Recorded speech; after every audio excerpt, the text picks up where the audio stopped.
Александр, любимая дочка Александра, здорово. Архитектор. Как удачно.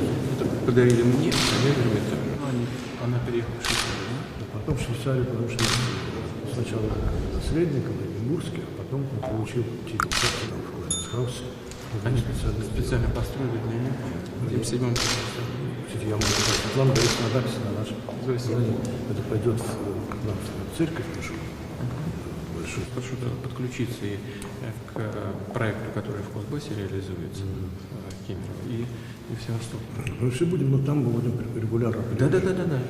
Ну, так, чтобы люди могли все видеть. Да, ну что, в запасниках? В запасниках уже почти ничего нет.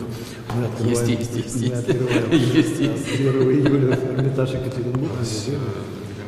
Она была сначала в Лондоне, в Холлендсхаусе. Здесь и превращается. Понятно. Превращение. Спасибо. Он было венчание по американскому обряду. Здесь же, по-моему, да? тоже в Зимнем дворе. Такую гибкость, да? Оставили. Да, ну я думаю, что это и дипломаты привыкли. Сейчас открылись. Еще у нас есть Амстердам, кстати, очень